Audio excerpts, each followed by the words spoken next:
đã ngày thì bảy khai bảy năm kỳ phòn ở pi tôi nhớ xôm bong ôn vô trọp tam sẽ đây sai cán bong ôn người ta chui cho hạt rồi kha rồi nhặt tính hay giờ dương nừng nhà nhặt đi từ tam mình đang xa phò miền miềnนี้hay nừng từ lọt tháp bạc cản đàoของเราที่พิซซ่าอังกฤษแบบสมมติคนโดยเฉพาะយើងឥឡូវនេះគឺដល់ពេលវេលាសមស្របហើយយើងនឹងបើកវេទិកាសាធារណៈវេទិកាពិភាក្សាជាផ្លូវការដូច្នេះសូមនិមន្តបដិជគុណលួនសវត្តដើម្បីថ្លែងនិងសម្ដែងនៅធម្មទេសនានិងស្ដីពីទួនាទីព្រះសង្ឃក្នុងការដោះស្រាយជួយដោះស្រាយវិបត្តិសង្គមនៅប្រទេសកម្ពុជាដូច្នេះសូមគណៈសូមនិមន្តបាទអូសាធុប្របីណាស់ហើយក៏វិសាលណាស់ដែលជាឱកាសមួយកម្រយើងនឹងបានជួបពិភាក្សាដោះស្រាយបញ្ហាទាំងឡាយទាំងបញ្ហានៅក្រៅប្រទេសគឺសហគមន៍ខ្មែរនៅកាណាដាក៏ដូចជាបញ្ហានៅក្នុងប្រទេសកម្ពុជាជាការពិតណាស់ចម្រើនពរនៅក្នុងពុទ្ធសាសនាមានធម៌វិន័យក្បួនច្បាប់ដែលជាទិសដៅសម្រាប់ដឹកនាំសម្រាប់ដោះស្រាយនិងសម្រាប់ចង្អុលបង្ហាញនេះនៅក្នុងពុទ្ធសាសនានៅក្នុងប្រទេសជាតិក៏ដូចគ្នាគឺគេមានច្បាប់មានទម្លាប់គេផ្សេងហើយអាចច្បាប់ទម្លាប់នឹងឯងបានคล้ายទៅជាការអនុវត្តមួយដែលសមស្របនាំឲ្យបានជាប្រយោជន៍ទាំងអស់គ្នាពាក្យថាច្បាប់គឺសម្រាប់យើងទាំងអស់គ្នាបើច្បាប់សម្រាប់តែបុគ្គលសម្រាប់តែអំណាចសម្រាប់តែបពុនោះមិនមែនជាច្បាប់ទេចរានពោពាក្យថាច្បាប់គឺមានន័យទលំទលាយដូចជាច្បាប់ពុទ្ធសាសនាដូចជាច្បាប់សិទ្ធិមនុស្សដូចជាច្បាប់ប្រជាធិបតេយ្យសួរថាយើងទាំងអស់គ្នាគិតថាច្បាប់នោះសត្រូវជាមួយអញឬក៏យ៉ាងម៉េចគឺអត់មានកន្លែងណាមួយដែលគេចែងថាឲ្យយើងទៅស្លាប់គេចែងថាឲ្យយើងទទួលនៅទុក្ខលំបាកទេច្បាប់នឹងគឺសិតតែនាំយើងឲ្យបានជាប្រយោជន៍សុខហើយនឹងចម្រើនប៉ុន្តែយើងច្រើនតែដើរខុសច្បាប់ប្រព្រឹត្តខុសច្បាប់និងអនុវត្តខុសច្បាប់ដោយឡែកប្រទេសកម្ពុជាយើងឃើញហើយច្រើនចំនួនហើយរបបមិនដឹងជារបបអីជាអីយើងឃើញច្រើនដែលយើងឆ្លងកាត់តាំងពីយើងរាប់នៅក្នុងសម័យកម្ពុជាប្រជាធិបតេយ្យណែកម្ពុជាប្រជាធិបតេយ្យដែរប៉ុន្តែជីវិតមនុស្សជាង3លាននាក់ស្លាប់រហូតមកយើងឃើញសម័យរដ្ឋកម្ពុជាក៏ស្លាប់ហើយញាតិញោមទាំងអស់គ្នាមកដល់ក្រៅប្រទេសនេះអាត្មាជឿថាសុទ្ធតែជាអ្នកឆ្លងកាត់ហើយពលហើយបើជីវិតញោមដែលគិតថាមិនកិច្ចមិនផុតពីបញ្ហាសង្គមហ្នឹងញោមប្រហែលជាមិនមានសំណាងមកដល់ទីនេះទេព្រោះយើងឃើញហើយគឺអ្នកដែលមិនបានមកដល់ទីនេះមានពិការមានស្លាប់យ៉ាងច្រើននៅក្នុងព្រៃនៅក្នុងជំរំនៅក្នុងភ្នក់ភ្លើងសង្គ្រាមអញ្ចឹងសួរតើហេតុអីមកពីយើងមិនគោរពច្បាប់មិនអនុវត្តច្បាប់ហើយអ្នកណាដែលច្រើនតែបង្កបញ្ហាគឺប្រទេសកម្ពុជាយើងច្រើនចេញអំពី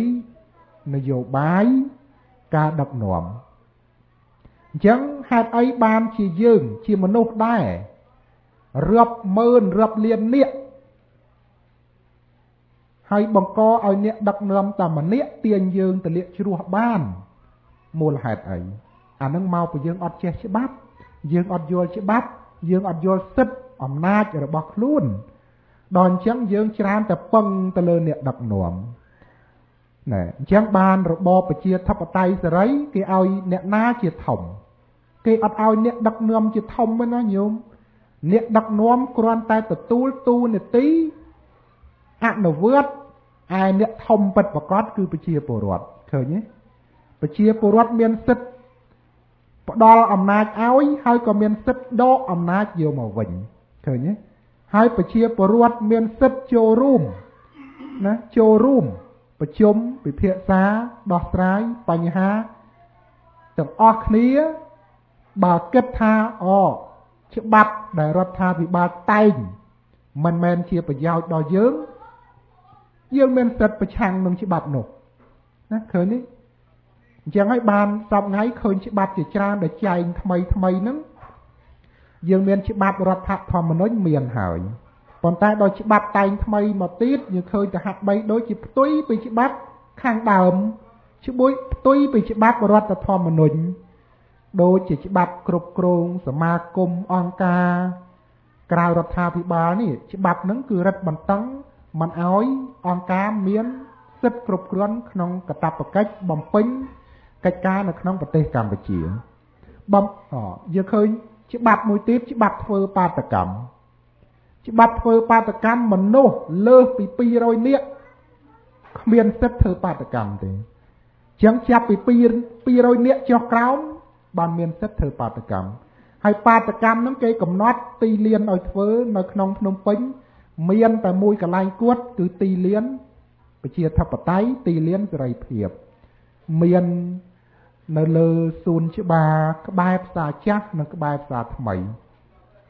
គិតទៅក្រោយស្ថានទូតអាមេរិកប្រហែលជា50ម៉ែត្រទីលាននោះមានបណ្ដោយនិងទទឹងប្រហែលជា100ម៉ែត្រ4ជ្រុងបងនេះអញ្ចឹងសួរថាសេរីភាពការបញ្ចេញមតិប្រទេសកម្ពុជាមានទំហំប៉ុណ្ណាធំដែរ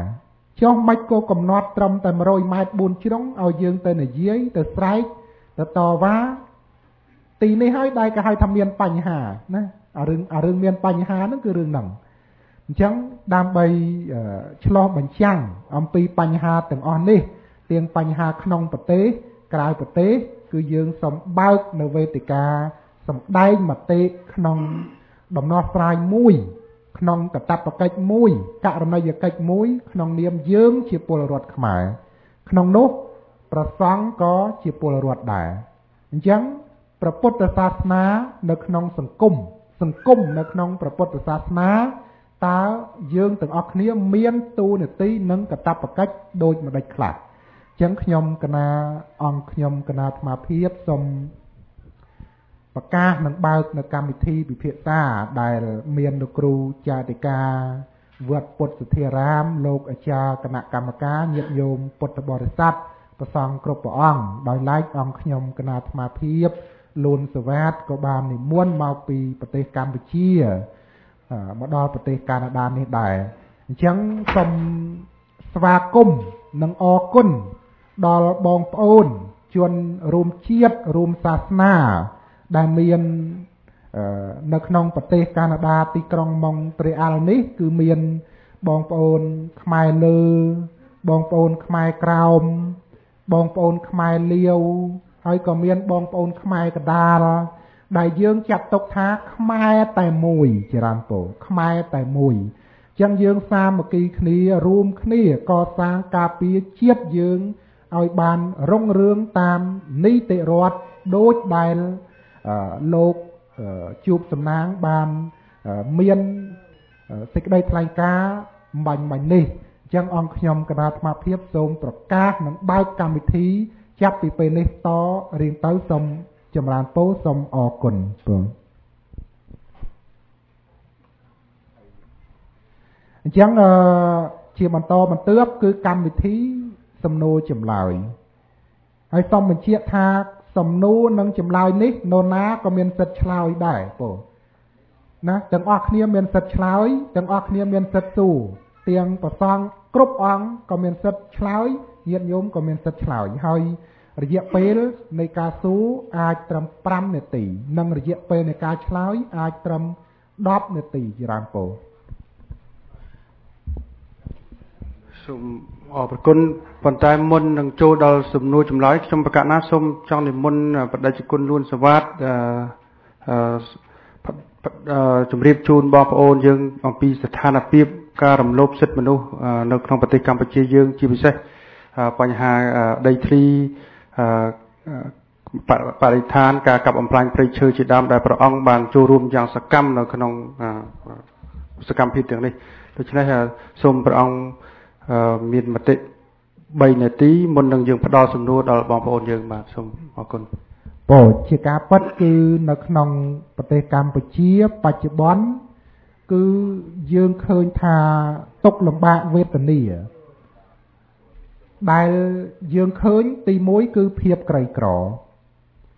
បងប្អូនជឿថាប្រទេសកម្ពុជាយើងនៅក្រទេបងប្អូនញាតិញោមក្នុងចំណោមប្រទេស193ប្រទេសយើងជាប់លេខ20បងជាប់លេខរៀងទី20ជាប្រទេសដែលក្រីក្របំផុតលើពិភពលោកបងអញ្ចឹងវាមានប្រទេស19ទៀតគេក្រជាងយើងបងប្រហែលជាទៅខាងអាហ្វ្រិកហើយនោះបងអានឹងក្តៅចង់ឆេះបងអញ្ចឹងដាំអីក៏មិនដោះអញ្ចឹងអានឹងវាចិត្តຕົកថាប្រទេសដែលវាអត់មានអំណោយផលបងអញ្ចឹងវាក្រអញ្ចឹងប៉ុន្តែប្រទេសយើងអំណោយផលទាំងអស់មិនសមក្រឯសមតែមានណាញោមណាអង្គរវត្តមួយអាចចិញ្ចឹមមនុស្ស14លាននាក់គឺរស់ហើយបងអញ្ចឹងប្រទេសយើងជាប់លេខរៀងទី20បញ្ហានៃភាពក្រីក្របញ្ហាមួយទៀតគឺអំពើពុករលួយក៏ប្រទេសកម្ពុជាយើងជាប់ចំណាត់ថ្នាក់នៅអាស៊ីប៉ែកអាគ្នេយ៍ដូចជាលេខប្រមាណនេះអាត្មាមិនចាំបងប៉ុន្តែដឹងថាក្នុងចំណោមប្រទេសមកពិភពលោកគេដែរយើងជាប់អាខាងហ្នឹងមិនសូវជាប់អាខាងល្អទេជាប់តែអាខាងអញ្ចឹងហើយភាពអយុត្តិធម៌អំពើពុករលួយនៅក្នុងសង្គមនឹងឯងបានបង្កឲ្យកើតទៅជារឿងទំនាស់ដីធ្លីរឿងការបំផ្លិចបំផ្លាញធនធានធម្មជាតិរឿងការលក់ដូរសម្បត្តិរដ្ឋយកមកធ្វើជាសម្បត្តិឯកជនផ្ទាល់ខ្លួនដោយពុំមានច្បាប់ណាទៅគ្រប់គ្រងថារបស់នោះជារបស់យើងទាំងអស់គ្នាចឹងយើងមានសិទ្ធិទាមទារដូចជាប្រៃឈើដូចជារ៉ែផ្សេងគឺជាសម្បត្តិជាតិអញ្ចឹងឯកជនផ្ទាល់ខ្លួនបពុគ្រួសារគឺគ្មានសិទ្ធិទេជាសម្បត្តិជាតិប៉ុន្តែផ្ទុយទៅវិញដោយសារតែអំពើពុករលួយយើងឃើញថាធនធានសម្បត្តិធម្មជាតិទាំងនោះអត់ធ្លាក់មកដល់យើងទេជារានពោណាឥឡូវព្រៃឈើក្នុងប្រទេសកម្ពុជាជាង 70% តើអាត្មាភាពជាប្រសង់ឬក៏ជាពលរដ្ឋខ្មែរមួយរូបបានទទួលមួយរៀលពីដើមឈើទេអត់ទេហើយបងប្អូនភាពក្រីក្រដែលអត់ផ្ទះអត់ដីអត់ធ្លីសួរថាពួកគាត់អាចមានជីវភាពរស់នៅសមរម្យហើយនៅតែទីបំផុតគឺពួកគាត់សូម្បីតែដី1ហិកតាគ្មានធ្វើស្រែឯអស់លោកអុកញ៉ាឯកឧត្តមក្រុមហ៊ុនមានរាប់ម៉ឺនរាប់លានហិកតាទាំងនេះជាបញ្ហាបងអញ្ចឹងការអភិវឌ្ឍដែលពុំមានតម្លាភាពដែលពុំមានការរំលោភឱកាសគោរពសិទ្ធិមនុស្សវាคล้ายទៅជាការអភិវឌ្ឍផ្ទុយអំពីច្បាប់សិទ្ធិមនុស្សវាคล้ายទៅជាការអភិវឌ្ឍតែអ្នកមានអភិវឌ្ឍតែក្រុមហ៊ុនអុកញ៉ាលោកជំទាវអ្នកក្រអដែរមិនត្រឹមតែក្រទេឥឡូវនេះចង់លហាមតែម្ដងញោមអូកាលមុនយើងក្រយើងអត់ទាសកគេទេយើងក្រយើងអាចទៅស៊ីឈ្នួលជួលពឿតបោចវឿបោចស្មៅរកត្រីក្នុងព្រៃបញ្ចាំជីវិតតែឥឡូវនេះតែក្រហើយរកអីស៊ីមិនបានទេគឺត្រូវទៅស៊ីឈ្នួលនៅប្រទេសគេអានឹងមិនកជៀសគេញោមបើទៅស៊ីឈ្នួលជួលពឿតដោយមានការគោរពសិទ្ធិមនុស្សណាដូចយើងមកធ្វើការនៅកាណាដាហ្នឹងអត់អីទេប៉ុន្តែភាគច្រើនជួញដូរមនុស្សជួញដូរមនុស្សនេះដែលពិភពលោកគេកំពុងតែចាប់អារម្មណ៍ស្រែកជួញដូរស្ត្រីជួញដូរកុមារហើយជួញដូរទាំងបរិសុទ្ធទៀតថ្មជួបឃើញហើយសួរថាណាទៅរំដោះបានមានតែអង្គការទេញោម ណាដូចនៅប្រទេសឥណ្ឌូនេស៊ីម៉ាឡេស៊ីណានៅប្រទេសថៃគឺមានអង្គការស្រាវជ្រាវទៅឃើញក៏យកមកវិញមករាប់រយរាប់ពាន់នាក់ស្ថិតនៅក្នុងគេហៅថាកញ្ជះគេដោយទេសកលដាច់ថ្លៃធ្វើការអត់ឲ្យប្រាក់ខែអូនៅលើមហាសមុទ្រណាដូច្នេះនេះជាបញ្ហាប្រទេសយើងប្រជាជនយើងហើយបញ្ហាការបណ្ដេញចេញប្រជាពលរដ្ឋពីលំនៅឋានផ្ទះសម្បែងនៅទីក្រុងភ្នំពេញបឹងកក់បរិយាកាដីក្រហមកោះពេជ្រណាដែលយើងឃើញតាមព័ត៌មានផ្សេង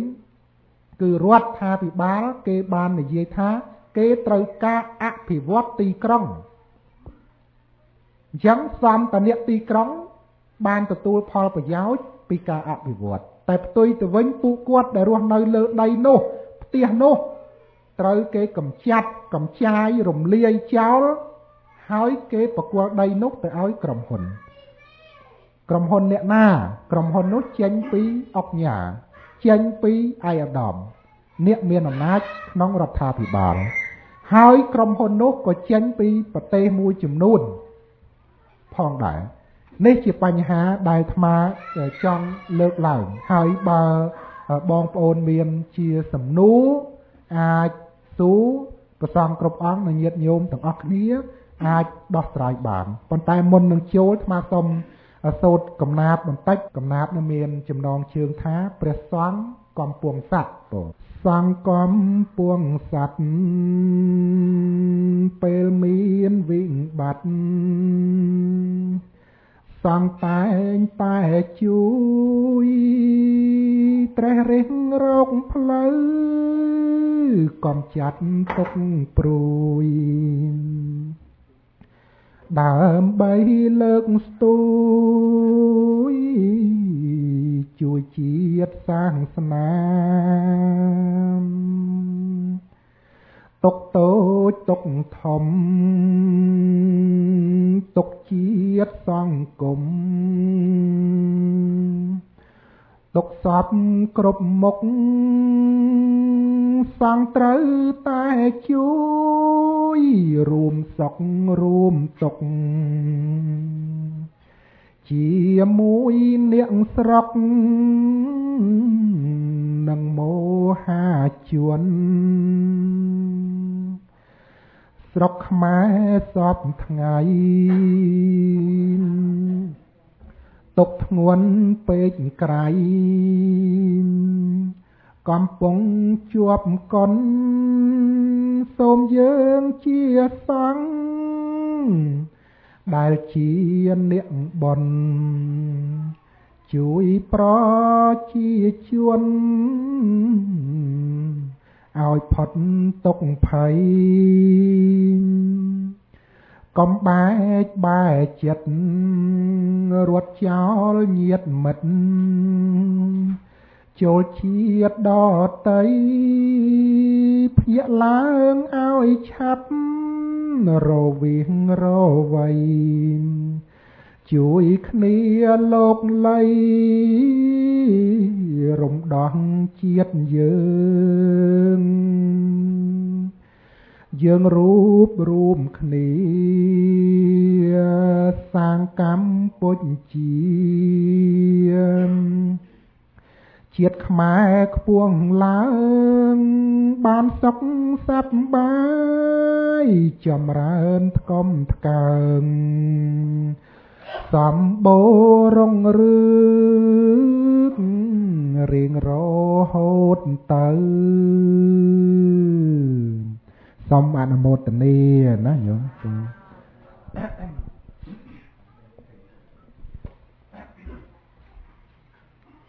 ចា៎បងប្អូនមានសំណួរសួរទៅកាន់បដិជគុណលួនសវ៉ាតឬក៏បដិជគុណផ្សេងៗសូម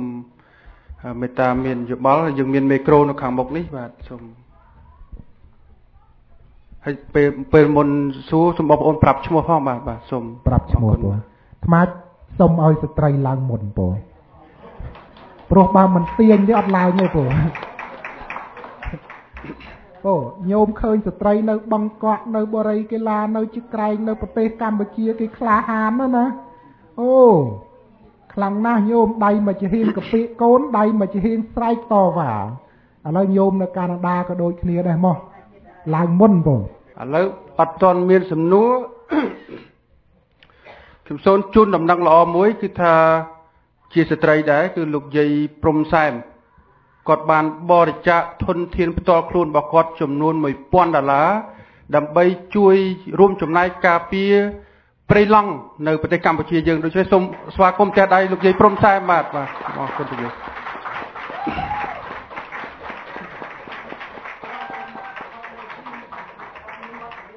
លោកលោកយាយព្រំសែមគាត់កំពុងមានវត្តមាននៅទីនេះដែរបាទសូមលោកយាយព្រំសែមងើបឈរបន្តិចបាទលោកយាយព្រំសែមហើយលោកអ៊ំហ៊ានដែលជាគ្រួសាររបស់គាត់បាទគាត់បរិច្ចាគធនធានផ្ទាល់ខ្លួនរបស់គាត់បាទសូមមកបាទក្នុងថ្ងៃនេះបាទដូចជាលោកអ៊ំហ៊ានហើយនឹងក្រុមគ្រួសារកូនចៅគាត់ទាំងអស់បាទខ្ញុំចង់សួរលោកអ៊ំទាំងពីរបាទតើលោកអ៊ំគិតឃើញយ៉ាងម៉េចបានយើងហ៊ានបរិច្ចាគធនធានដល់$1000ជួយនៅស្រុកទេសយើងបាទសូមអញ្ជើញលោកជីមានប្រសាសន៍តើពីដូចគុណងួនលុនសវ៉ាតលោកនិមន្តមកហើយក៏លោកអ៊ំបានតាមជៀបហើយក៏ហ៊ានបរិច្ចាគតាំងពីចតុបច្ច័យជួយកប៉ាល់ហោះហើយជួយទាំងនៅបរិយាកាសបាទហើយបានហ៊ានចាយធនធានខ្ញុំសូមឲ្យលោកតាមានពាក្យអីនិយាយជាមួយបងប្អូនយើងបន្តិចបានទេលោកកំណាងបាទអញ្ជើញសូមអញ្ជើញលោកយាយដើម្បីឲ្យបានក៏បានដែរបាទសូមអញ្ជើញដីប្រពន្ធទាំងគ្រួសារមានសេចក្តីនឹកឃើញដល់ពីជំនាន់ព្រះសម្មាសម្ពុទ្ធព្រះអង្គបង្ក្រាបពួកថ្មិលបង្ក្រាបនាគបង្ក្រាបដំរីចុះប្រេងបង្ក្រាបមីយើងទាំងអស់គ្នាស្រែកថាខ្លាចបាបប៉ុន្តែបង្ក្រាបពួកអស់នោះឲ្យចុះចាញ់មិនមានបាបទេពីព្រោះបានសង្គ្រោះពលុទាំងប្រទេសឥឡូវនេះបងប្អូនទាំងអស់គ្នាសូមជួយសាមគ្គីគ្នាបង្ក្រាបពួកថ្មិលបង្ក្រាបពួកបច្ចាមិត្តប៉ុន្តែយើងមិនមែនសម្លាប់គេទេយើងគឹងបង្ក្រាបតាមគោលការណ៍នយោបាយរបស់ពិភពលោកតាមគោលការណ៍របស់ព្រះសម្មាសម្ពុទ្ធតាមគោលការណ៍អង្គការសហប្រជាជាតិបើយើងធ្វើតាមអង្គការសហប្រជាជាតិយើងនឹងបានរស់រានមានជីវិត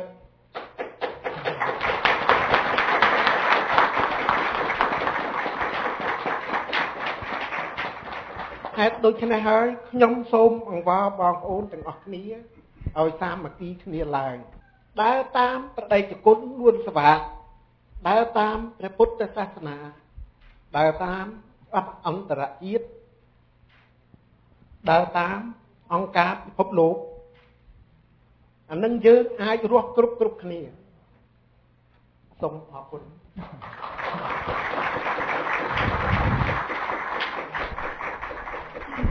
សូមអរគុណលោកអ៊ំហ៊ានសូមចេះដែរខ្លាំងម្ដងទៀតអរស្វាគមន៍លោកអ៊ំហ៊ានបាទ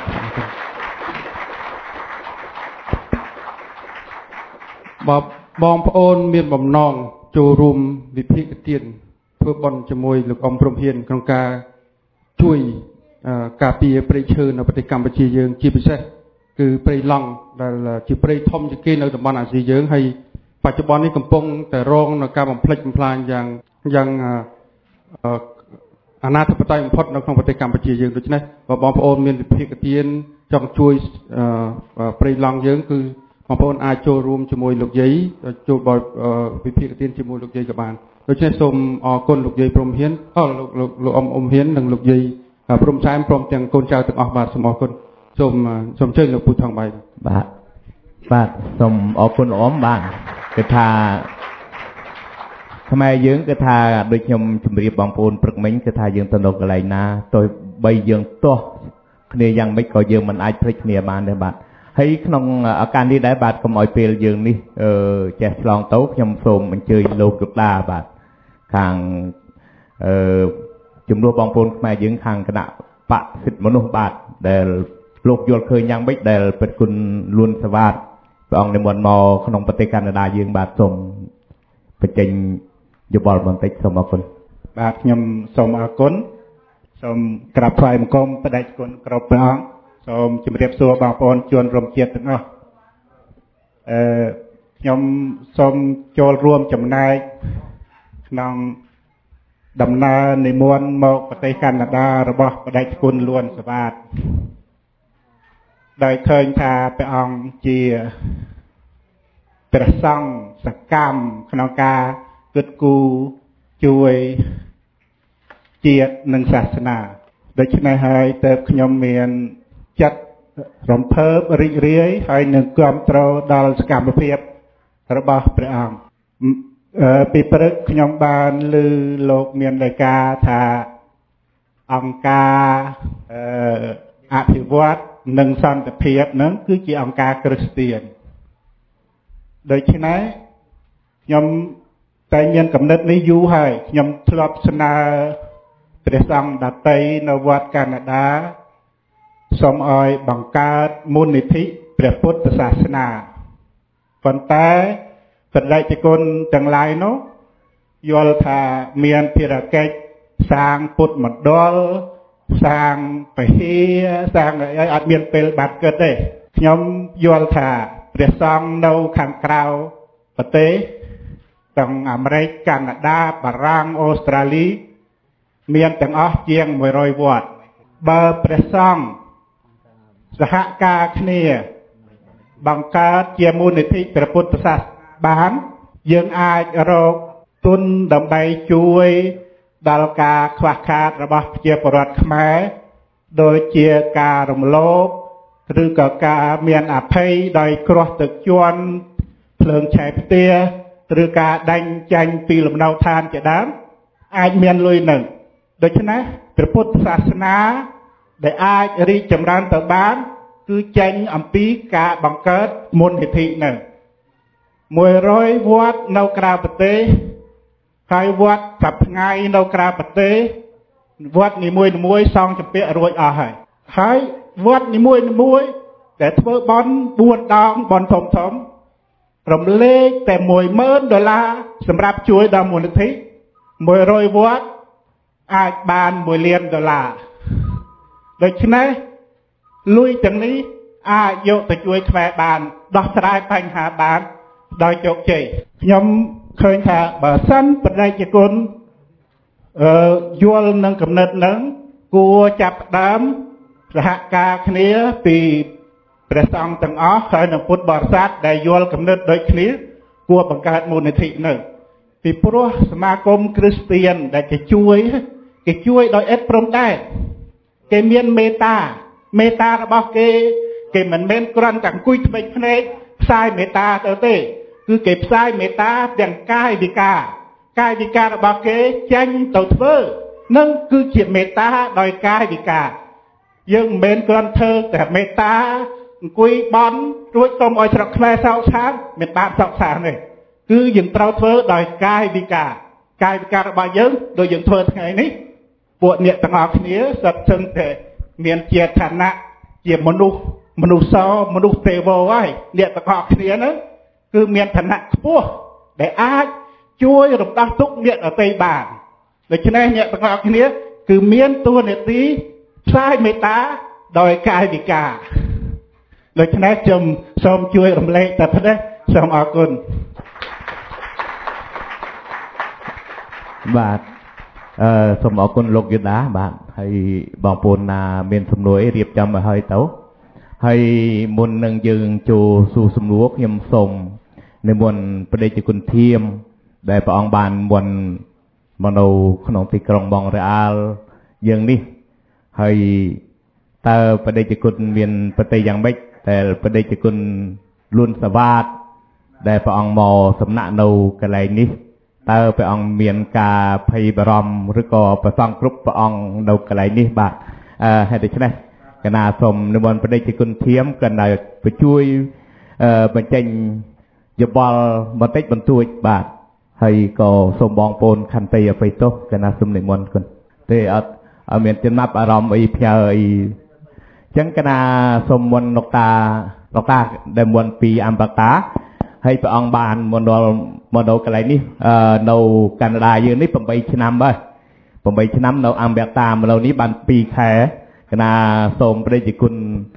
តើមានយោបល់យ៉ាងម៉េចចំពោះពុទ្ធបរិស័ទនៅអំបតានៅម៉ុងរ៉េអាល់ហើយចំពោះព្រះជាគុណលួនសវណ្ណដែលនិមន្តមកជាអធិបតីក្នុងទីនេះកណាសូមនិមន្តលោថ្ងៃនេះគឺមានសេរីសួស្តីជោគជ័យដែលបានជួបជុំពុទ្ធបរិស័ទដែលនៅកន្លែងនេះម៉ុងរ៉េអាល់នេះដែលបានសាមគ្គីគ្នាដើម្បីអបអរសាទរដែលព្រះគុណលន់សវត្តដែលបានជួយកម្មទ្រការពារសិទ្ធិមនុស្សនៅប្រជាជនដែលនៅកម្ពុជាយើងដែលមានរងទុក្ខលំបាកដោយ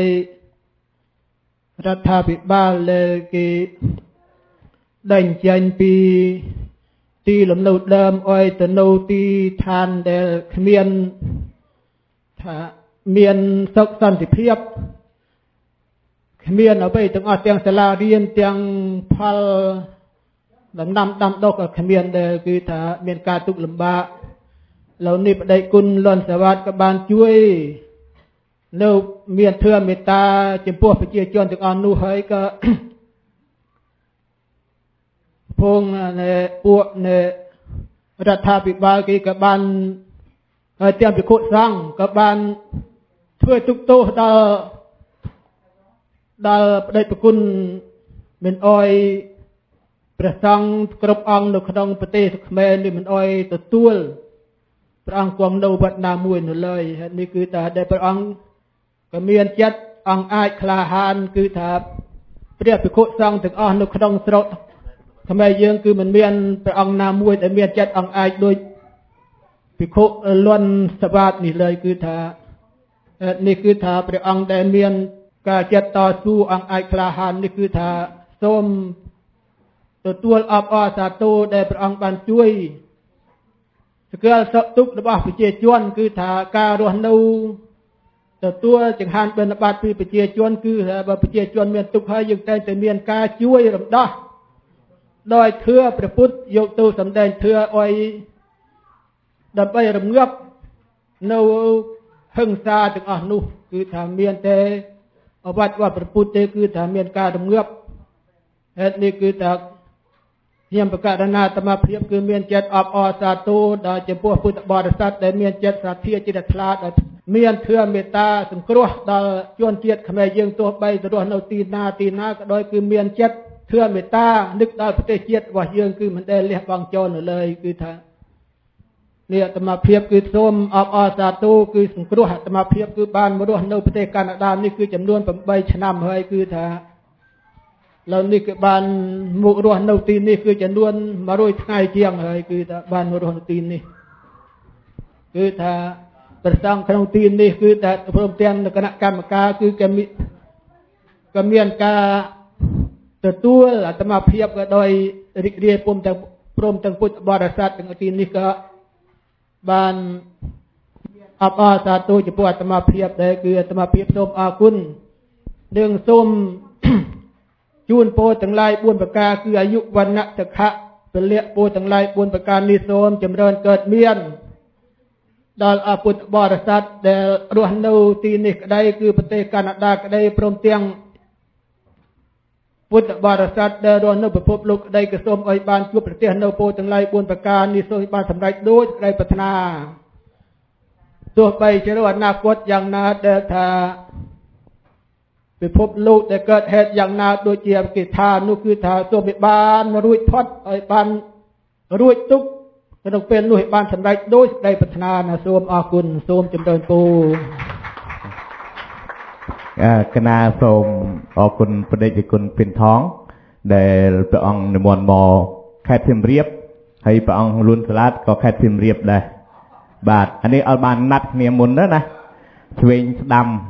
ហើយក៏ខ្ញុំសូមជម្រាបព្រះអង្គលួនសាវត្តគេមិនឲ្យនៅប្រទេសខ្មែរវត្តឡើងប្រមាណប៉ុន្តែវត្តពុរីជីយើងឲ្យលោកសំណាក់នៅសិនបាទហើយក៏ខ្ញុំសូមជម្រាប ប្រាប់បងប្អូនយើងថាការនយោបាយស្អីក៏ដោយដែលលោកនិមន្តមកនេះមិនមែនមកបំបះបំបរបងប្អូនខ្មែរយើងដើម្បីទៅធ្វើសង្គ្រាមតែកិនថាលោកកិនថាទឿនចិត្តយើងឲ្យគិតដល់មនុស្សជាតិយើង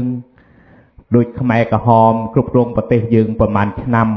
បើថាអង្គការសហវិជាជាតិប៉ាកែអត់ឃើញតបាញ់ឈ្នះខ្មែរក្រហមអានឹងគឺថាប៉ុន្តែស្រុកទេសយើងសពថ្ងៃគេវិលទៅតាមដោយលោកតានៅគិតនិយាយថាយើងរស់រួមជាមួយគ្នាក្នុងពិភពលោកដើម្បីកុំឲ្យកើតសង្គ្រាមដោយព្រះដេចគុណលួនសវ៉ាតលោកមានពុទ្ធអាវាតព្រឹកមិញហើយក៏ខ្ញុំសូមខន្តីអភ័យទោសចំពោះបងប្អូនខ្មែរពុទ្ធបរិស័ទដែលបានឆ្លៀតឱកាសមកស្ដាប់ព្រះសង្ឃលួនសវ៉ាតតាំងពីមុនរហូតដល់សពថ្ងៃនេះគឺថាមានពាក្យចាំអារាមគេថាវត្តពុរយេមាននយោបាយមានព្រះសង្ឃនិមន្តមកខ្ញុំអត់ប្រកាន់នយោបាយអីទេវត្តជាវត្ថុប៉ុន្តែចិត្តមនុស្សយើ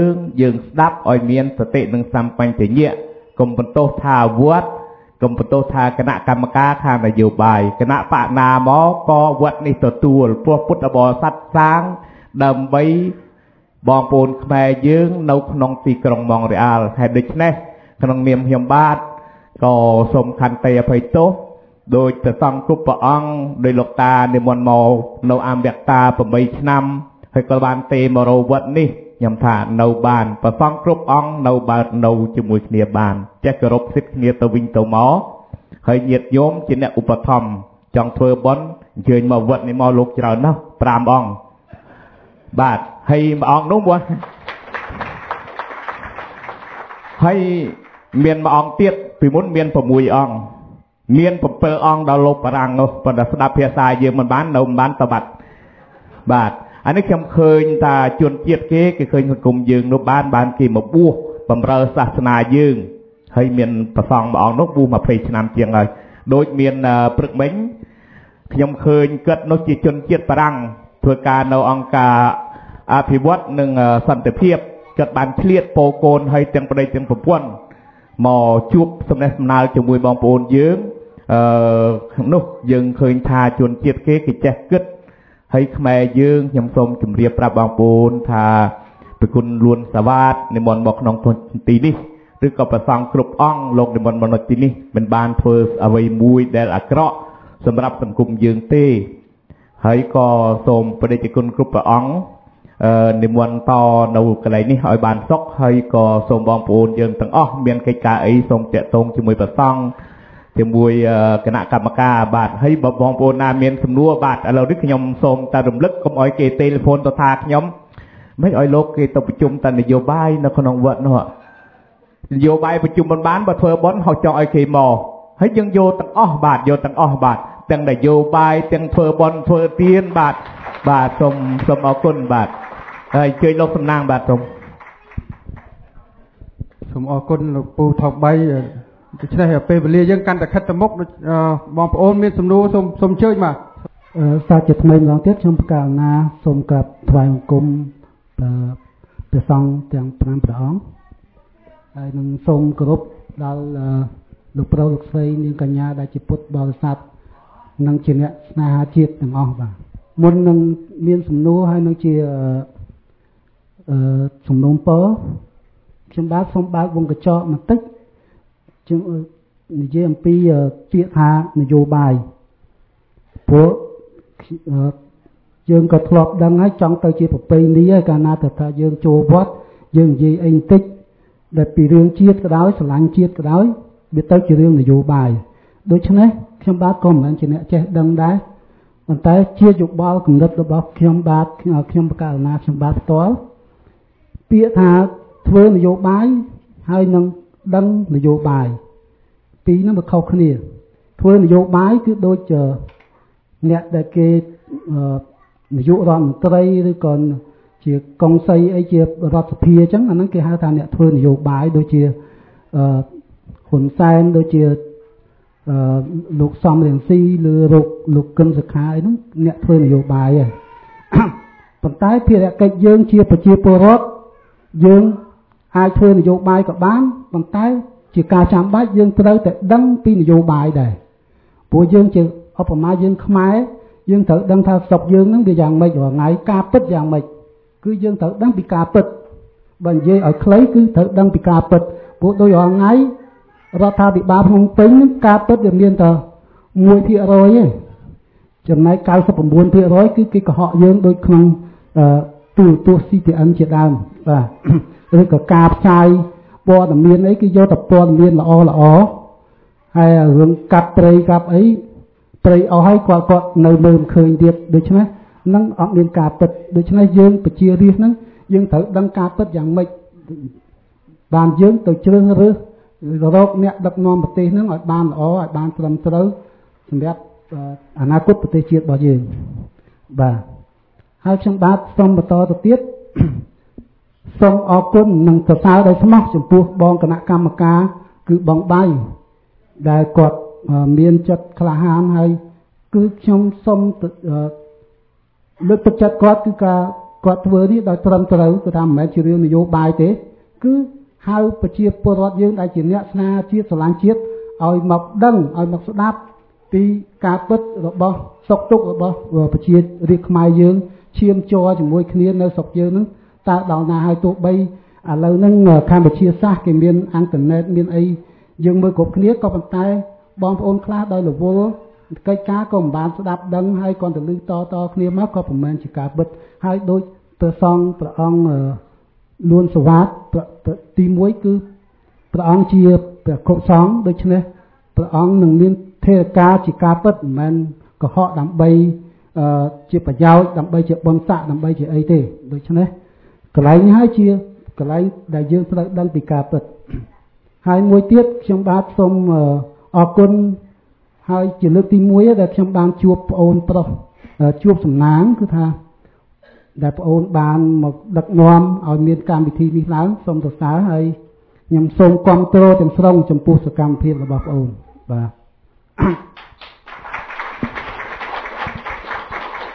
ហើយជាឱកាសនេះដែរខ្ញុំបាទក៏សូមជូនជាយោបល់អំពីបញ្ហាដូចជាហត្ថលេខានឹងដឹងគឺថាខ្ញុំបាទចង់បន្ថែមបន្តិចបើសិនជាប្អូនអាចធ្វើបានហើយយើងនឹងពិគ្រោះគ្នាព្រោះធម្មតាយើងត្រូវការឲ្យបានហត្ថលេខាជាសញ្ញាទានឹងឲ្យបានច្រើនដើម្បីឲ្យបានជាកម្លាំងព្រោះយកទៅឲ្យអន្តរជាតិគេមើលគេឃើញសញ្ញាទាច្រើនទៅជាកម្លាំងដូច្នេះខ្ញុំមើលឃើញថាយើងនៅខ្វះខាតខាងការផ្សព្វផ្សាយជាដំណឹងហ្នឹងដូច្នេះដូចខ្ញុំបានសញ្ញេដោយសារតែខ្ញុំមានសំណាងបានមកវត្តថ្ងៃនេះដោយបងប្អូនទៀតដែលខ្ញុំដឹងគឺគាត់មានឧត្តមគតិដូចយើងស្រឡាញ់ជាតិដូចយើងចង់សញ្ញេដូចគ្នាប៉ុន្តែខ្លះគាត់ខ្វះព័ត៌មានហ្នឹងគាត់អត់មានមធ្យោបាយសញ្ញេហ្នឹងដូច្នេះសូមឲ្យបងប្អូនគិតគូរឬក៏ជួយផ្ញើជាกระดาษហ្មិចទៅឲ្យបងប្អូនខ្ញុំអាចកាន់ទៅជួយឲ្យគាត់សញ្ញេបាននេះបើសិនជាបងប្អូនត្រូវការបាទខ្ញុំជូនជាយោបល់ហ្នឹងគឺថាហត្ថលេខាហ្នឹងគឺថាសំខាន់ណាស់ហើយខ្ញុំធ្លាប់ឃើញមកជាច្រើនឆ្នាំហើយអ្នកដឹកនាំប្រធានអីច្រើនតែចង់បានសញ្ញទាប៉ុន្តែជួនកាលឃើញតែផ្សព្វផ្សាយតាមវិទ្យុឬក៏តាមអ៊ីនធឺណិតប៉ុន្តែដល់បងប្អូនខ្មែរយើងភាគច្រើនដែលអត់បានព័ត៌មានហ្នឹងគឺគាត់អត់បានសញ្ញេភាគច្រើនគាត់ចង់សញ្ញេប៉ុន្តែគាត់ខ្វះព័ត៌មានបាទនេះខ្ញុំគ្រាន់តែជូនជាដំណឹងប៉ុណ្ណឹងបាទហើយបន្តមកទៀតខ្ញុំបាទចង់ជម្រាបសួរបន្តិចអំពីរឿងថវិកាថាទៅជួយព្រៃឡង់ហ្នឹងតើថវិកាហ្នឹងទៅជួយហ្នឹងទៅតាមផ្លូវណាហើយយកទៅចាត់ចែងយ៉ាងម៉េចក្នុងរឿងដែលថាយកទៅជួយព្រៃឡង់ហ្នឹងទៅការពារព្រៃឡង់ហ្នឹងហើយការពារយ៉ាងម៉េចព្រោះដើម្បីឲ្យបងប្អូនយើងច្បាស់ដែរព្រោះថាជួនកាលជួយទៅមិនមែនខ្ញុំមិនមែនចង់ថាយកទៅលុយនឹងចាយអត់ប្រយោជន៍ប៉ុន្តែដើម្បីឲ្យដឹងថាយកទៅធ្វើជារបៀបម៉េចព្រោះឧបមាថាដូចយើងធ្វើចំនួនអញ្ចឹងឬក៏យើងធ្វើដាំឈើអីមួយតើយើងដឹងថាដាំរបៀបម៉េចដើម្បីឲ្យបានផលហ្នឹងបាទអាហ្នឹងជាសំណួររបស់ខ្ញុំដែលថាដែលដូចបងមានភាសាអាមេរិកចង់បានជំនួយទៅរឿងហ្នឹងតើយើងនេះហើយចំពោះប្រដេជគុណលួនសវ៉ាតចឹងបាទអសបាទខ្ញុំប្រកាសណាសូម កោតសរសើរដោយស្មោះចំពោះវីរភាពរបស់ព្រះអង្គដែលហ៊ានប្រឆាំងអាហ្នឹងបើយើងនិយាយឲ្យឆាប់យល់នៅស្រុកខ្មែរឥឡូវគេប្រៀបដូចជារូងខ្លាអញ្ចឹង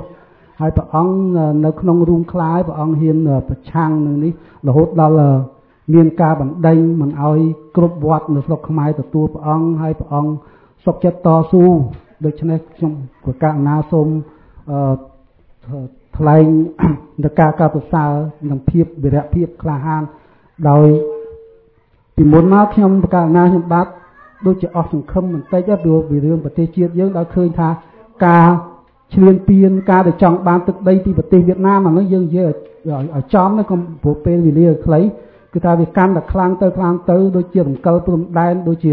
ឲ្យជនជាតិវៀតណាមចូលមកនៅហើយដូចជាធ្វើដីសម្បត្តិឲ្យក្រុមហ៊ុនវៀតណាមរាប់ពាន់ហិកតានៅជាប់ព្រំដែនហ្នឹងអានឹងដូចជាឲ្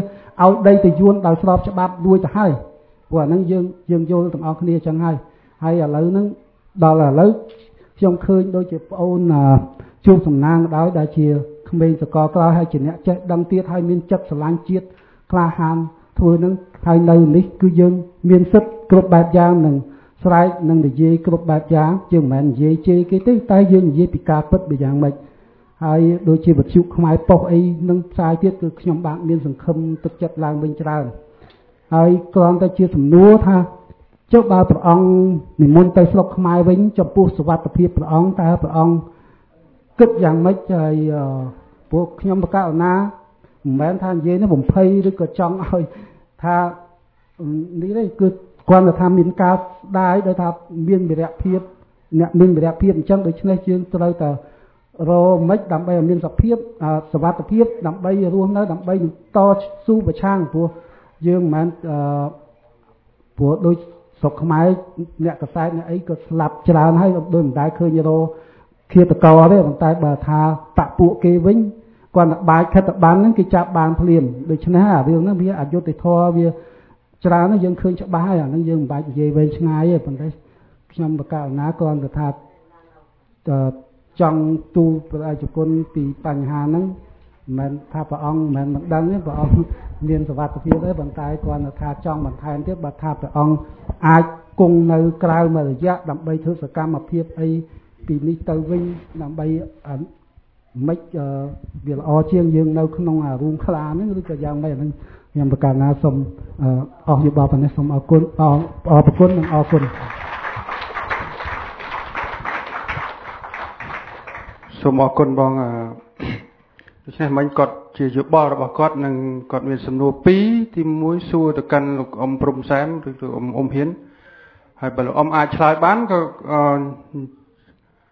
ញ្ជើញមកកាន់កន្លែងមីក្រូហ្វូនហើយសំណួរទី2គឺសួរទៅកាន់បដិជនលួនសវត្ថពាក់ព័ន្ធនឹងសុវត្ថិភាពក្នុងការវិលត្រឡប់ទៅកាន់ប្រទេសកម្ពុជាវិញបាទប៉ុន្តែខ្ញុំសូមឆ្លើយសំណួរទី1ជំនួសលោកយាយព្រំសែនពីដោយសារគាត់បាននិយាយជាមួយខ្ញុំពីមុនមកពីរឿងលុយថវិកាគាត់ចំនួន$1000ដែលគាត់ជួយការពារព្រៃឡង់នោះគឺគាត់នឹងជួយទៅតាមរយៈលោកស្រីមូសុខួរហើយលោកស្រីមូសុខួរនឹងយកថវិកានោះទៅពង្រឹងសហគមន៍ដែលរស់នៅក្នុងតំបន់ព្រៃឡង់នោះបាទសូមអរគុណបាទសូមនិមន្តបដិជនលួនសវត្ថហេឡូបងបែបជារៀងសពឹកជើងណាសពន់ជើងញោមអញ្ចឹងការអង្គុយសម្រួលបើញោមពិបាកអង្គុយញោមអាចចុះដើរទៅក្រោមបងខាងក្រោមហ្នឹងដើរជាក្រមទៅបងអញ្ចឹងអាត្មាសូមអរគុណដែលបងប្អូនទាំងអស់ប្រសង់ដែលគង់នៅទីនេះបានលើកឡើង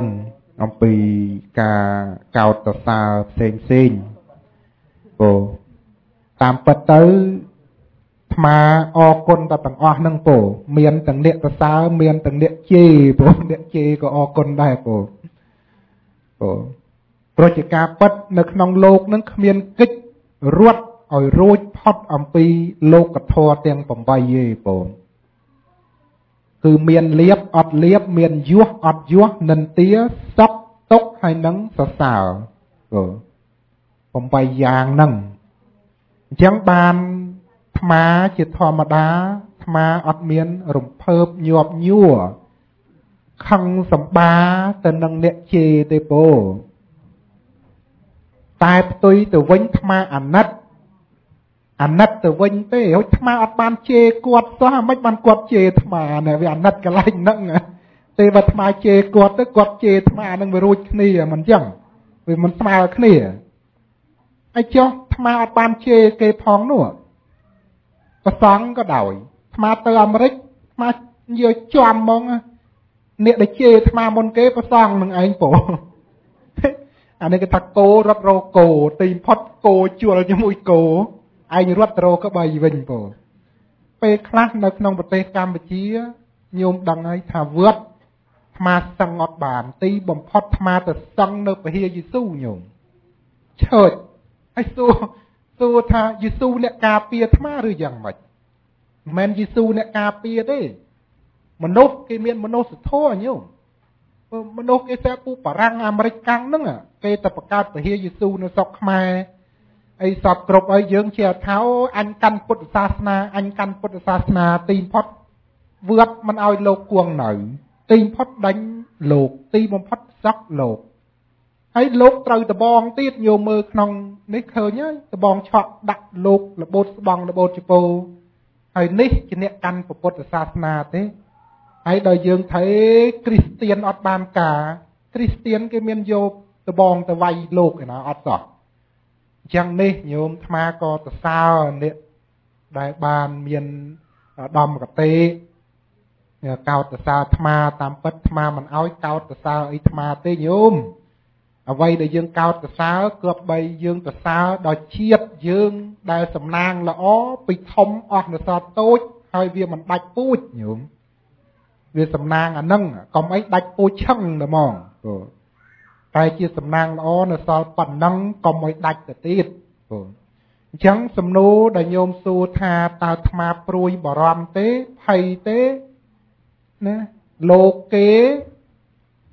គិតពីរឿងប្រយោជន៍ផ្ទាល់ខ្លួនរកផ្លូវសុខណាគឺគេគួងក្នុងវត្តមានបុណ្យមានស័ក្តិមានលុយមានឡាននៅក្នុងប្រទេសហើយនៅក្រៅប្រទេសក៏ដូចគ្នាគេបានសុខផ្សេងខ្សានអីឃើញថាវាខុសពីអាត្មាចុះអាត្មាអាម៉េចបានជាខំអីប្រឹងអី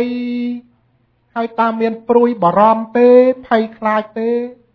ចរានពោជាការពិតមនុស្សណាក៏ដូចមនុស្សណាកុំថាឡើយមនុស្សសត្វក៏ដូចគ្នាដែរញោមសត្វក៏ត្រូវការសេចក្តីសុខសត្វក៏ត្រូវការជីវិតរស់នៅអញ្ចឹងភ័យខ្លាចដូចតែគ្នាហ្នឹងពោភ័យខ្លាចដូចតែគ្នាហ្នឹងប៉ុន្តែហេតុអីបានជាអាត្មាអត់ភ័យខ្លាចអ្វីដែលអាត្មាមិនភ័យខ្លាចគឺអាត្មាមិនបានខុសច្បាប់អាត្មាមិនបានប្រព្រឹត្តលួចប្លន់កាប់សម្លាប់ធ្វើអំពើអាក្រក់ទៅលើជនណាមួយអានឹងដែលអាត្មាអត់ភ័យអត់ខ្លាចប្រសិនបើអាត្មាធ្វើអំពើអាក្រក់លួចប្លន់កាប់សម្លាប់គេអានឹងអាត្មាខ្លាចគឺខ្លាចបាបខ្លាចមានទោសខ្លាចខុសច្បាប់តែអ្វីដែលអាត្មាគិតថាត្រូវហើយញាតិញោមគិតថាត្រូវរហូតដល់អន្តរជាតិគេគិតថាត្រូវប៉ុន្តែមន្ត្រីសង្ឃស្រុកខ្មែរគិតថាខុសពុទ្ធសាសនាស្ថាប័ននៅស្រុកខ្មែរគិតថាខុសអាជ្ញាធរមួយចំនួនគិតថាអាត្មាខុសណែ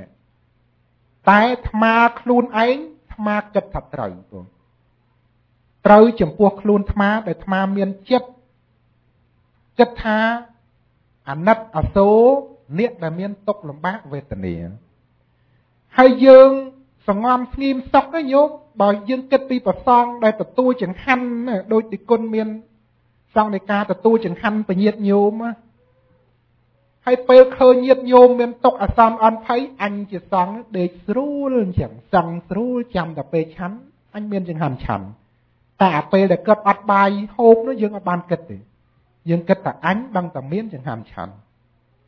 ហើយដល់ពេលគាត់អស់បាយអស់ទឹកអស់ស្រែអស់ចម្ការសួរតលោកនោះទៅនៅឯណារស់យ៉ាងដូចម្ដេចអញ្ចឹងអ្នកស្រុក គឺជាពូជស្រូវរបស់ព្រះសង្ឃដែលយើងហៅថាព្រះសង្ឃជាស្រែបុណ្យនោះព្រះសង្ឃមិនមែនត្រឹមតែជាស្រែបុណ្យសម្រាប់ពុទ្ធបរិស័ទរបស់អ្នកស្រុកទេតែសុំឲ្យព្រះសង្ឃនឹងទៅជួយរកស្រូវរកស្រែនឹងជូនពុទ្ធបរិស័ទបើមិនចឹងទេព្រះសង្ឃក៏គ្មានស្រែបុណ្យដែរពូ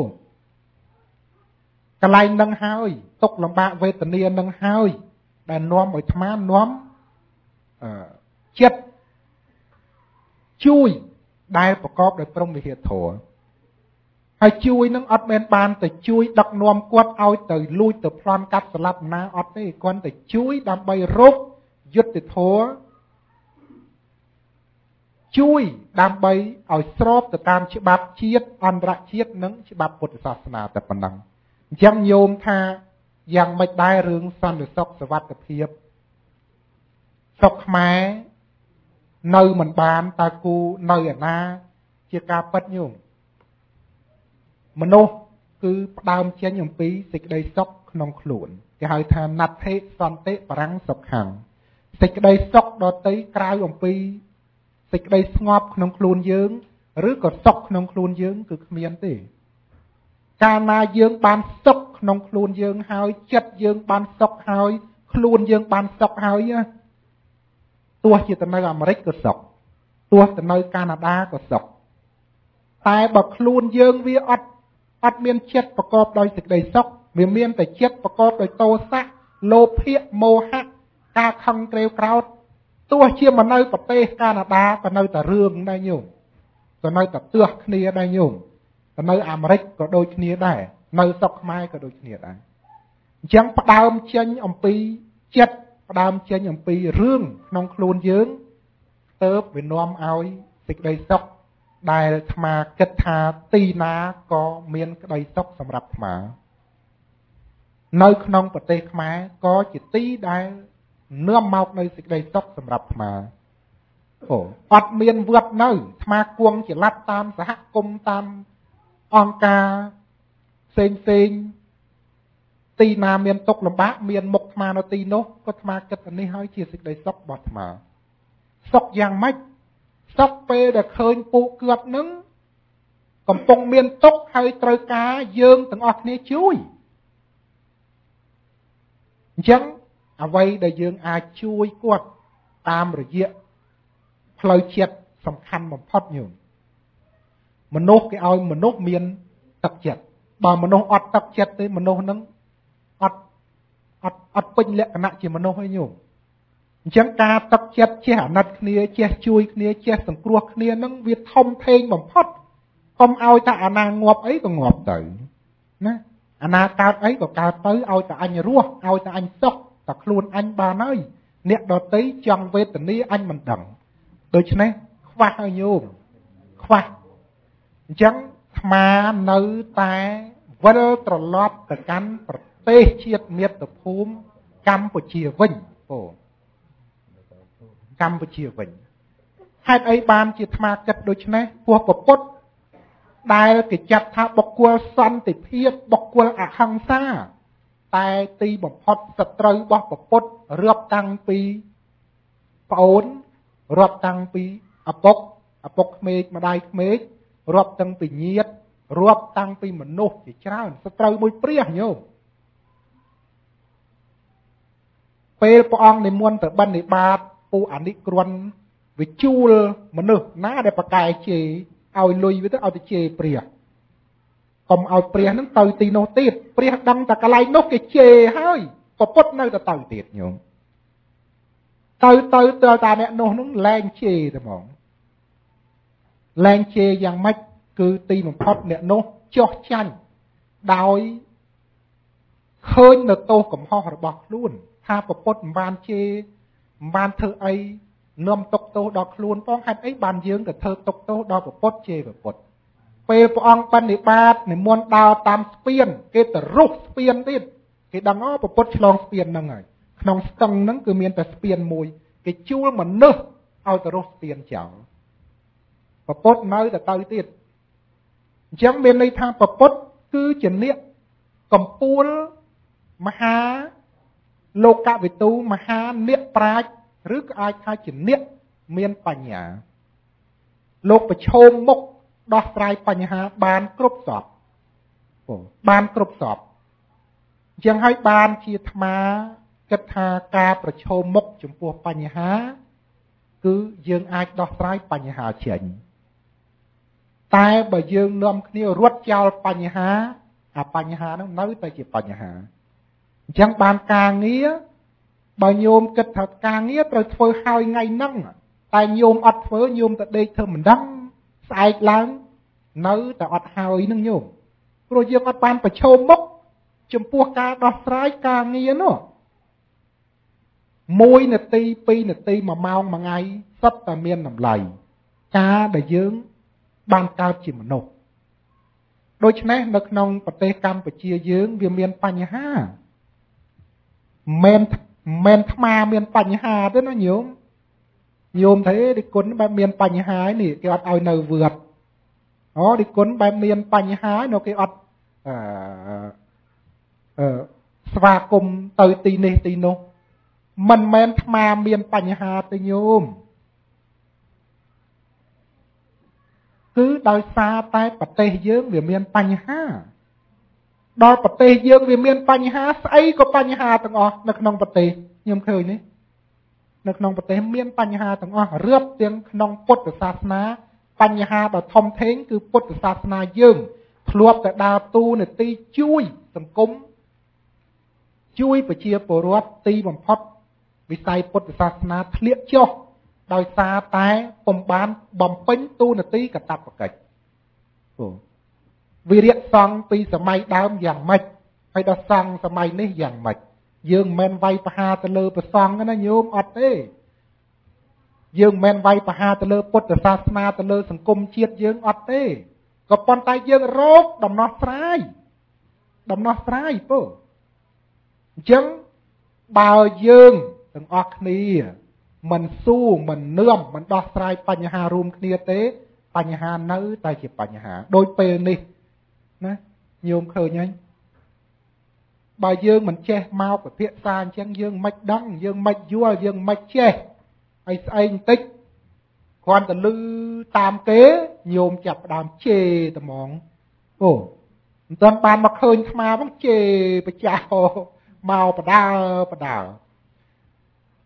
ដូច្នេះមានន័យថាអ្នកនោះអត់មកជួបថាឥឡូវថាស្មាជាអ្នកបញ្ហាបកបញ្ហាមកជួបស្មាមកទីគុណតែមិនបានមកបកបញ្ហាដល់កណាឲ្យកណាក្តៅក្រហាយនេះអង្គុយមិនសុខនេះដេកមិនលក់បក់មិនហើយនេះ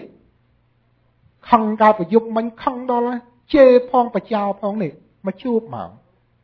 នេះញោមអញ្ចឹងស្មាសុំចម្រើនពោថាសុខឬទុក្ខល្អឬអាក្រក់ស្ថិតនៅលើខ្លួនទេញោមស្ថិតនៅលើខ្លួនទេអញ្ចឹងទីណាក៏ដោយកន្លែងណាក៏ដោយស្មាគិតថាជា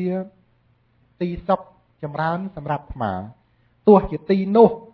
ដែលពោពេញដោយ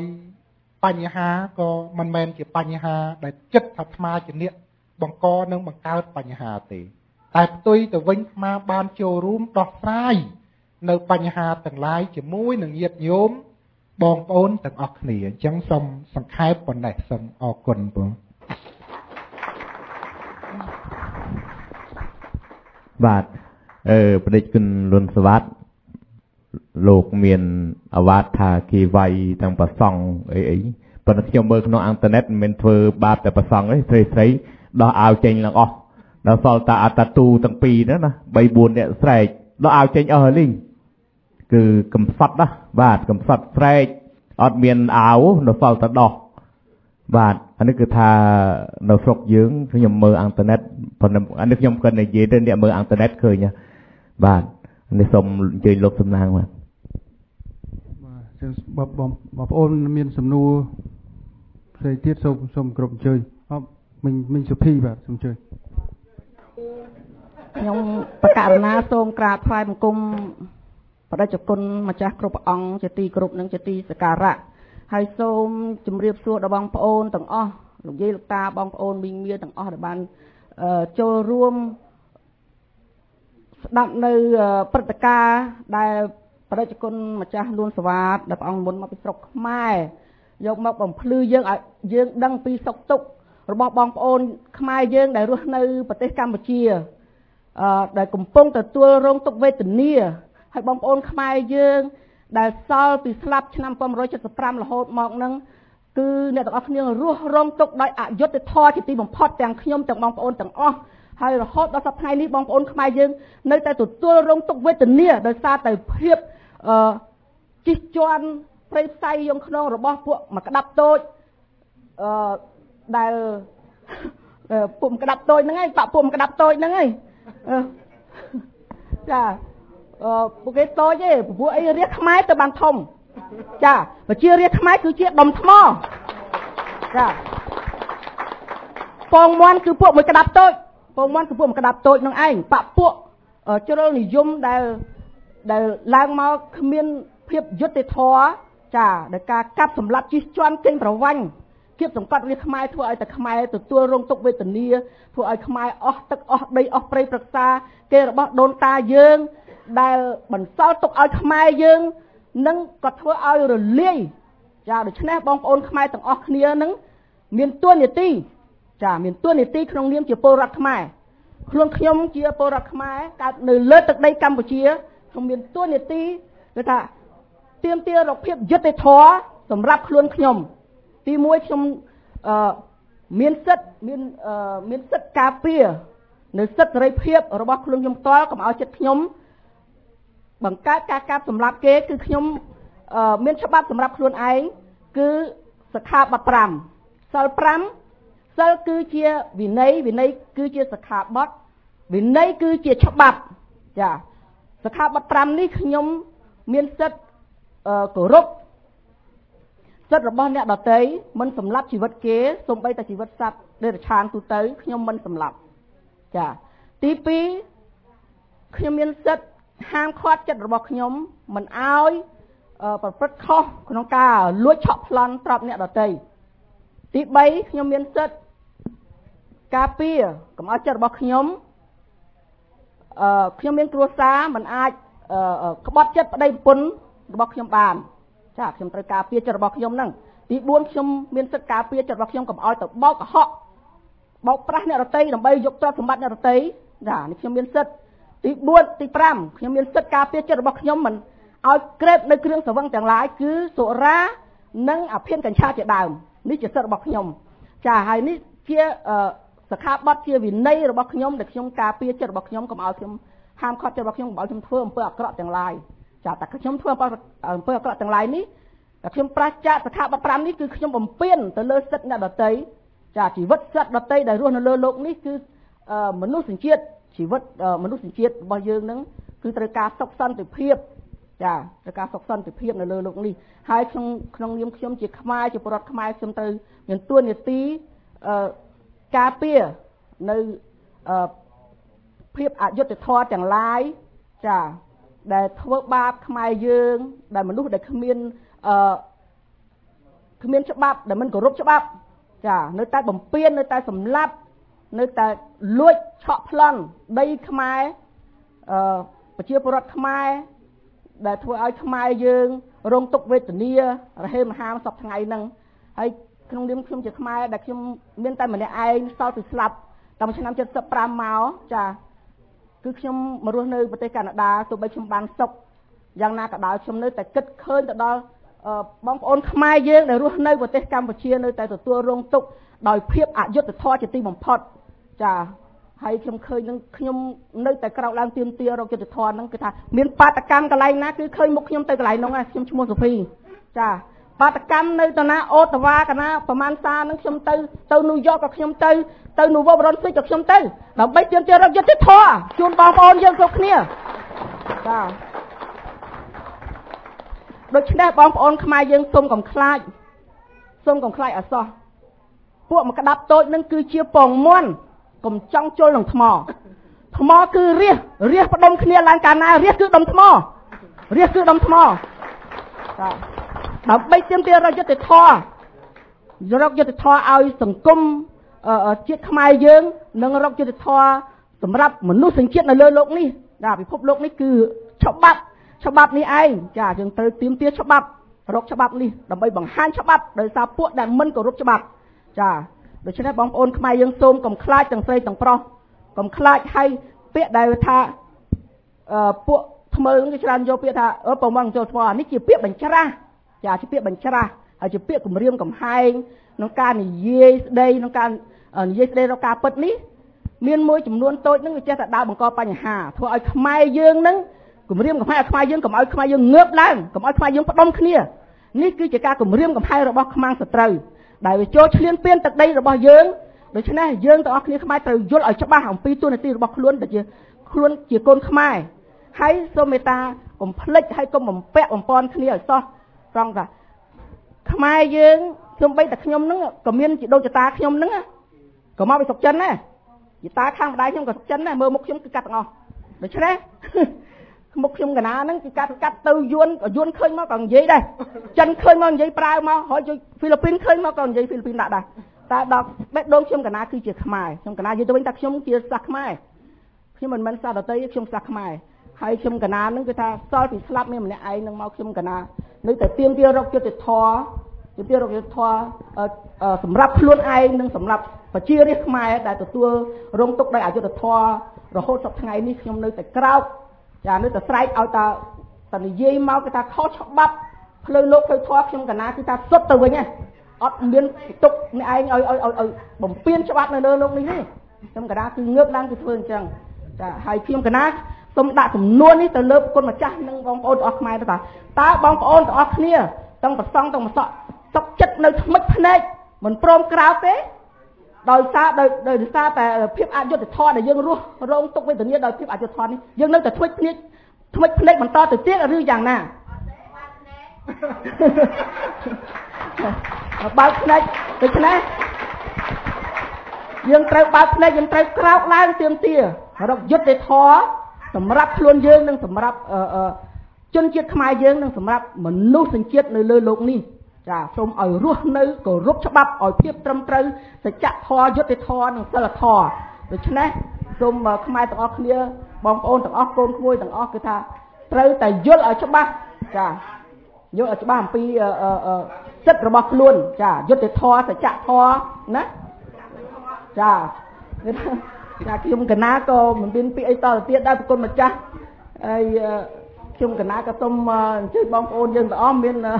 មតិរៀងខ្លួនមានយោបល់តើយើងត្រូវធ្វើយ៉ាងណារៀបចំយ៉ាងណាដើម្បីឲ្យខ្មែរយើងទាំងអស់គ្នានឹងចេះរួបរวมសាមគ្គីទៅវិញគ្នាទៅវិញទៅមកក្នុងនាមជាខ្មែរទាំងអស់គ្នានឹងត្រូវរួបរวมសាមគ្គីកម្លាំងគ្នាកុំទាស់គ្នាឈប់បែកបាក់គ្នាឈប់ប្រកាន់គ្នាកាលណាយើងប្រកាន់នឹងបានយើងចេះតែប្រកែកគ្នាដូច្នេះយើងឈប់ប្រកាន់លះធម៌ប្រកាន់ចេញដើម្បីរួបរวมខ្មែរយើងកាលណាតែឃើញពួកខ្មាំងចូលមកដើម្បីបំបាក់យើងត្រូវដឹងថានោះគឺជាសត្រូវនឹងខ្មែរចាកុំស្ដាប់ពាក្យញុះញង់យើងត្រូវមានចំហខ្លួនឯងជាខ្មែរឲ្យបានច្បាស់លាស់ចាកាលណាគេបំបាក់យើងត្រូវដឹងថាអ្នកឯងនឹងគឺជាសាសដតីដើម្បីបំបាក់ខ្មែរធ្វើឲ្យខ្មែរមិនរួបរวมសាមគ្គីខ្ញុំកណាហើយក៏មានពាក្យដើម្បីរំលឹកដល់បងប្អូនខ្មែរមានប៉ុណ្ណឹងចង់រំលឹកច្រើនណាស់ប្រគុណម្ចាស់គឺថាមានពេលវេលាបន្តិចទេទៅទុកពេលវេលានឹងឲ្យបងប្អូនទាំងអស់ទៀតខ្ញុំករណាក៏សូមអរគុណប្រគុណម្ចាស់ដែលបានបង្ហាញដែលបាន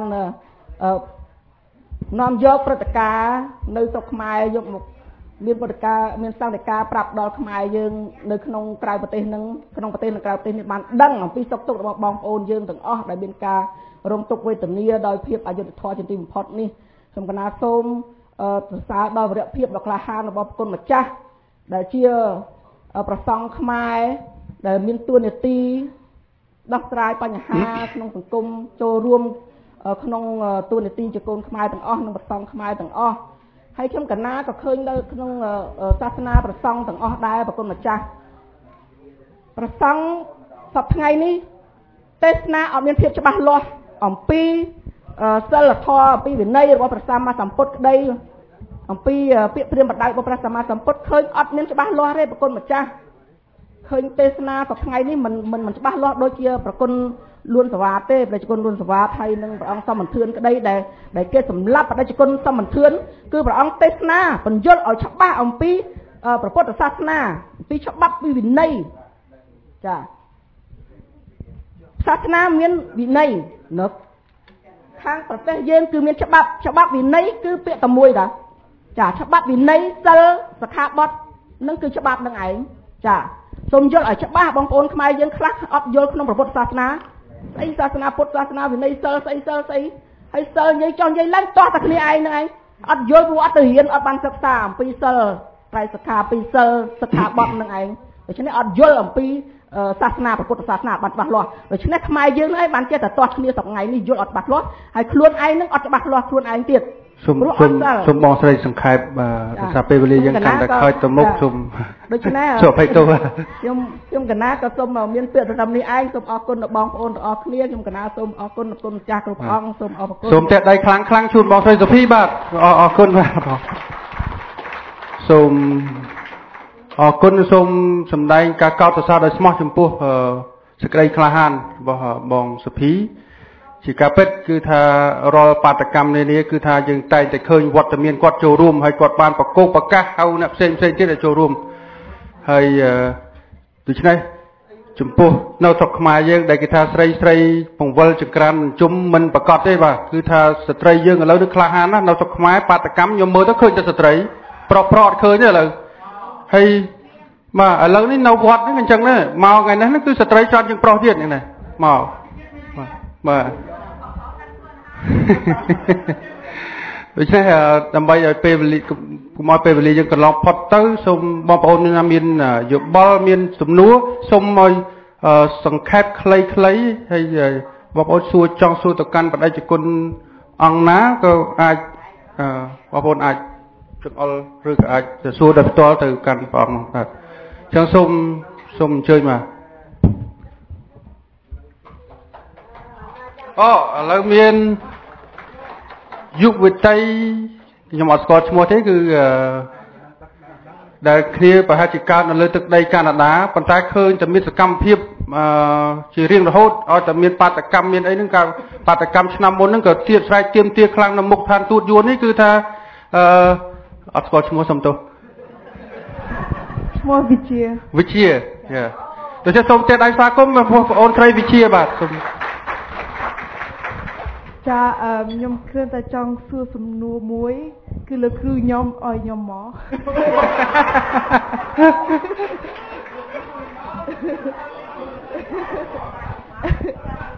ចាខ្ញុំចង់សួរយើងត្រូវតែធ្វើយ៉ាងម៉េចឲ្យខ្មែរស្រឡាញ់គ្នាហើយរួបរวมគ្នាដើម្បីរំដោះជាតិចាសូមអរគុណចំពោះសំណួរនេះបាទឈប់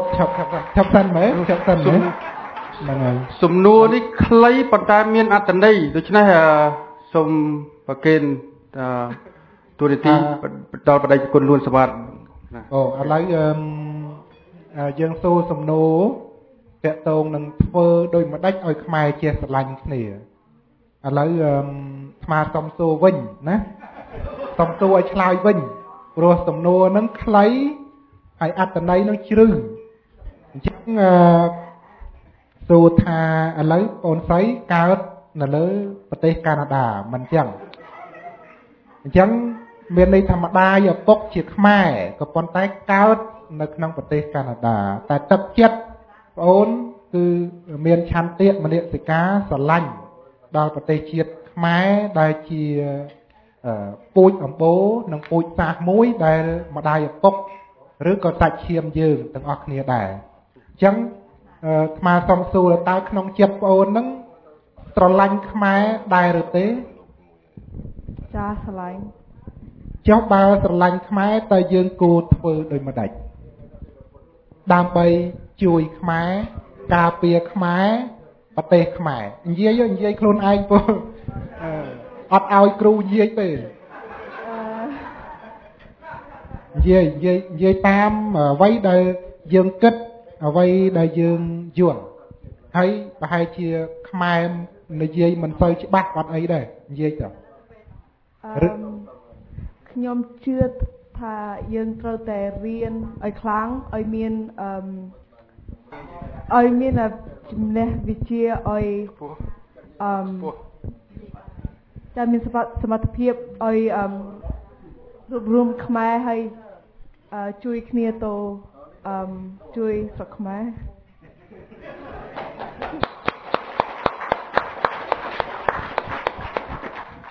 សំណួរដែលសួរថាស្រឡាញ់ខ្មែរធ្វើដោយមិនដាច់ឥឡូវចម្លើយចេញមួយហើយអបអរសាទរណា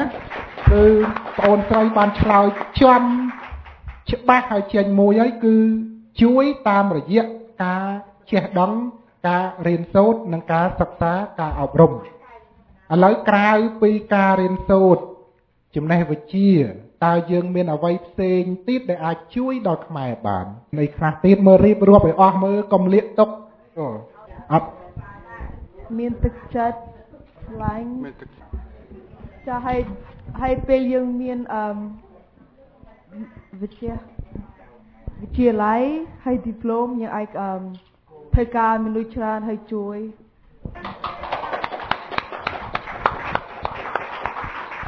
So how the question is how we can help our country based on your personal opinion. Yeah, anglais alors? Yes, you can speak English or French. Okay. Okay. Ben je pense que on devrait tous les Khmers devraient avoir des bons